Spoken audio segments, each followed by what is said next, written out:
You can't open it, Mommy. I mean it. My daughter Daisy, who was 7 years old, shouted with a serious expression on her face. It was a side of her that I had never seen before, and I was taken aback by her sudden sternness. What's wrong, Daisy? That package is for me. Let go of it. No! She pushed me away from the package. It seemed to be a gift, but the sender was unknown, so we needed to check the contents and express our gratitude. Daisy, what's wrong? I need to see what's inside. It may be from Grandma, and we need to thank her for the gift. Reluctantly, I conveyed the message, and Daisy's expression became complex. After pondering for a while, she looked at me and said clearly, Then, let's call Mr. Taylor from across the street.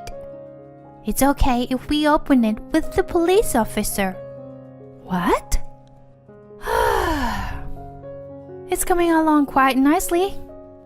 I wiped the sweat from my forehead after finishing tidying up my room. It was tough, but I didn't mind it. If it was for the sake of her second child, who was about to be born. My name is Beth, a 35-year-old housewife. Our family consists of my husband Tony, daughter Daisy, and me. Tony, who works for a top company, tries to take care of our family despite being busy with work. Daisy is a gentle and calm child, and is often praised by neighbors and from mom friends for looking after younger children and stopping fights. But Daisy has a strange side, such as staring at empty places or purposely taking detours when going out and saying, "This place is scary." Other than that, she is a perfectly normal and healthy daughter. I'm currently a housewife supporting my family, and I'm happy that we will soon be welcoming our second child. Every day is enjoyable, and there are no worries in our household. One day, while holding my belly and going down the stairs, I saw a figure outside the door and let out a sigh upon recognizing the silhouette. "Beth, are you here?"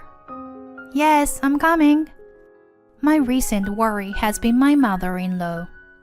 She was born into a wealthy family and spoils her only son Tony. When we moved into our new home, she purposely moved to nearby. Since then, she comes to our house almost every day, attacking me with criticism and leaving. When I welcomed my mother-in-law into the room, she, as usual, clicked her tongue in the living room. This room is messy as always. These are Daisy's toys, right? As a mother, you should make her clean up immediately. Oh, but I promised Daisy that she will clean up by herself when she gets home. What kind of tone is that? This is why ordinary people are not good. They don't know manners. Your words are much more ill-mannered. Of course, I couldn't say that and made tea in silence. My mother-in-law wanted Tony to marry a woman from a similar background and who believed that women should bear male children and take care of the house. So her treatment towards me was harsh. I wish my mother-in-law's attitude were different so we could have a more enjoyable life. That night, when I told Tony about my mother-in-law, he frowned his eyebrows and got angry. My mom's still saying that sort of thing. Okay, I'll talk to her. But it's okay. Our life together is more important to me. The next day, Tony went to his mother's house and talked to her. He thought that if he spoke to his mother, her harassment would decrease. I was really grateful to have a good partner like Tony. But at that moment, I didn't notice it. I saw my daughter looking at Tony with an anxious expression. A few days later, a package arrived. I received the box from the delivery man, wondering who it was from and what was inside. It was light for its size, and I had no idea what was in it. Just as I was about to put it on the living room table and open it, Daisy came flying in. Mommy, wait! Huh? What? Daisy took the box and ran into the toilet with it. She locked the door, and I couldn't open it from the outside. Not understanding what my daughter was doing, I knocked on the door. Daisy? That's the package, maybe from your grandma. Can you give it back? As I was about to knock again, Daisy came out. She held the box as if she didn't want to give it to me and frowned. Then she ran out. She went to the dumpster. Wait, Daisy! What are you doing? Once Daisy confirmed that the box was placed there, I grabbed Daisy's arm. Hey, what's going on? I won't be angry, so tell me, what was in the box? Mommy, You absolutely can't see it. Daisy yelled at the garbage bin with a stern look on her face. But I was confused because I didn't understand why she was acting that way. Daisy, just give me the box already. Daisy must have a reason for saying this. But since it's a gift, we have to check the contents and thank the person properly. But I'm sure Daisy won't back down easily. How can you show me? It may be from Grandma, and we need to thank her for the gift. Reluctantly, Daisy made a complicated expression and then told me clearly after a moment of hesitation. Then call Mr. Taylor from across the street. It's okay if we open it with the police. Daisy fell silent after saying that. Reluctantly, I went to Mr. Taylor's house and explained the situation. Mr. Taylor kindly agreed to help and opened the box together with us. Daisy still looked nervous. As soon as Mr. Taylor opened the box and saw the contents, we froze. What the? As soon as I saw the contents of the box, I almost collapsed. It was filled with the brim with cars. All of the cars was stained with reddish-black dirt. No, it wasn't dirt. It was blood. As I looked closer, I could see words written on the cards. Each one of them was a message wishing for the unborn child's misfortune. I understand the meaning of the words, but my mind is refusing to comprehend it. Linking the scene in front of me with memories I don't want to remember. My breathing became shallow and everything went dark. I lost consciousness. Later on, Mr. Taylor and Daisy carried me back home. The box and its contents were checked by the police. It turned out that those red black letters were written in fish blood. Mr. Taylor suggested that we file a report, so I think the culprit will eventually be caught. But the emotional scars will take some time to heal.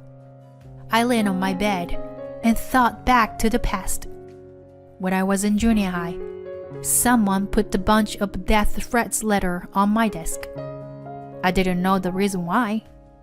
Maybe it was just my turn to be excluded from the group, like other classmates before me. But that was enough to break my young heart. I couldn't bring myself to go to school after that day, and I became afraid of looking at letters written in red ink that talked about misfortunes. Hey, Beth, are you okay? Can you eat? Yeah. Thank you, honey. My husband brought tea and cookies to the bed. I'm sorry. I'm sure it was my mother who did this. But we don't know for sure if it was your mother. Who else could have done it? I went to complain to her, but she just brushed us off. However, I had a feeling that my mother-in-law wasn't the culprit. Although she had always been hostile to me, I didn't think she would go to such length. Besides, the way the person targeted my trauma seemed too accurate. Only my immediate family and Tony knew about my past experience in middle school. I had an older sister named Lauren, but we hadn't kept in touch for a long time. Lauren was promiscuous and jealous. When I got married, Lauren had shown an obvious desire to take Tony away from me. Not because she liked him, but because she was attracted to his status and backgrounds. Then I remembered that I had received an email from my childhood friend Hannah about my sister. Hannah was a neighbor, and we hadn't seen each other much since we both became a mother. However, we still kept in touch occasionally. Hannah had been a great support to me when I was being harassed, and we had preached to help each other if needed. I remembered that Hannah had sent me an email about my sister about a month ago. I saw Lauren and your mother-in-law were together. Is everything all right? Maybe. My sister told my mother-in-law about my trauma, which I didn't notice at the time, but now I think about it. It is a sophisticated and extreme form of harassment. But my sister is capable of it. Previously, when I and Daisy went back to our parents' house, my sister happened to bring her fiancé. She was bragging about him the whole time. But then, when my daughter saw her, she said, "There are a lot of men on Auntie Lauren's back. It's dangerous." After that, the fiancé investigated my sister's personal life, and our promiscuous relationships were exposed, causing their engagement to be called off. My sister already resented me, but my daughter's worse, she began to hate me even more. For a while, my sister was really terrible, wandering around Daisy's kindergarten, calling the police on us, and making silent phone calls to our house. Of course, our parents were furious, and my sister had to write a written promise never to come near us again. Since then, I had heard that my sister had been working part-time when she went back to my parents' house. Among the men she played with, there were some married men, and the amount of compensation claims was not small. After my condition improved, I contacted Hannah. She was angry about the whole situation, as if it were her own, and she found my sister's Instagram account. As expected, the culprit is your sister Lauren. Look at this.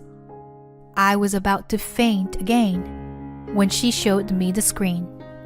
There were a lot of hidden shots of me and Daisy, that she was specifying the time and place to find our patterns of behavior. After watching for a while, I found that one person was commenting a lot. Could it be your mother-in-law? Huh? While looking through the account from top to bottom, there was a post that confirmed it was my mother-in-law in a photo taken at a cafe. My sister's nail and my mother-in-law's bag were captured together. The caption read "Strategy Meeting" with a heart mark, and it made my blood boil. It is unforgivable to meddle and toy with someone's life like that. Our parents and my sister are planning to come to my father-in-law's memorial service in 2 weeks. I decided to get back to them during that event. As soon as I got home, I told my plan to Tony, and to my surprise, he readily agreed and even suggested reporting them. With a reliable husband and trustworthy best friend, I'm sure we can overcome this difficult situation. On the day of the memorial service, in addition to our relatives, Hannah and her husband also came. We also invited a few guests that only I knew about. Tony began his speech as the organizer. "Thank you all for coming today." And Tony pointed to his mother. "Mom, we are cutting ties with you here." Tony? What are you talking about?" My mother-in-law appeared visibly flustered. I quickly showed screenshots of social media posts. evidence of harassment, recordings, and photos of the bloodied card. Then, as a signal, many men stood up. My sister's face changed as soon as she saw it. They were all people who had been deceived by my sister and couldn't catch her trail. They had given up in tears, but I contacted them and brought up a lawsuit. My mother-in-law and sister sat down with a look of despair on their faces. After seeing this, Daisy muttered, "Grandpa is really angry." And the blonde guy, with the scar under his eye, is really angry too. As soon as my sister heard that, she began to tremble. There was no one who would reach out to the pitfall too. I didn't do anything wrong. I was just dragging into this by the old hag. What are you talking about? I don't even know anything. You did it, didn't you? So, which one of you sent that box of cards?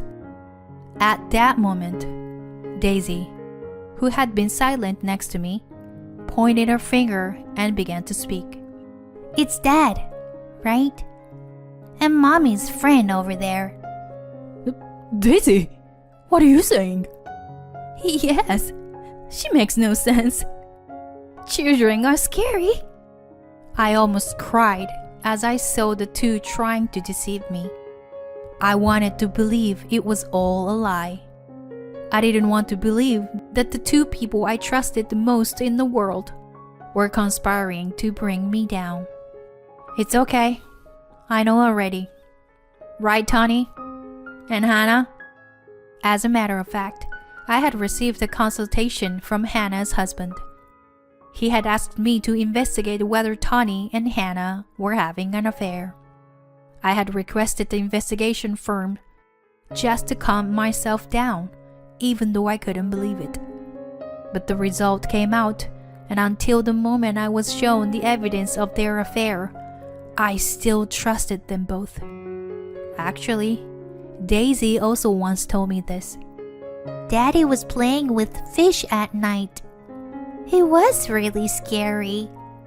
Although at that time, I didn't understand the meaning of the words, she probably witnessed my husband making the blood letter cards. Recently, my daughter seemed to have sensed a sense of unrest from Tony. She said that the baby in my belly told her about it. Tony and Hannah were both pale and fell to their knees. "Tony, why did you do something like this?" Because both Mom and Lauren were annoying. And both you and Daisy were in my way. So, I thought if it went well, I could get rid of them all and get compensation. Disgusted with his reasoning, I instinctively slapped Tony. A few years have passed since then. "Hey Jordan, it's time for dinner." Daisy brings a spoon to her little brother's mouth, who is now 2 years old. Jordan eats it happily. It's a simple scene, but a happy one. I never could have imagined such a happy scene after that incident happened. Afterward, the perpetrator Tony and Hannah were both cut off from their families. My sister and mother-in-law also suffered terrible fates. My sister was pushed by a passerby and suffered multiple bone fractures and lasting after effects. The suspect was reported to be a person who had a scar under his eye, but there are no other leads. My ex-mother-in-law developed dementia and was placed in a facility where she has nightmares every night.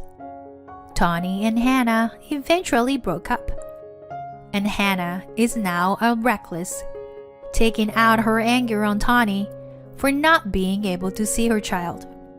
Tony, on the other hand, had to quit his job due to unexplained physical pain. Despite all this, my family is now living in peace. Daisy seems more relaxed now than when Tony was around.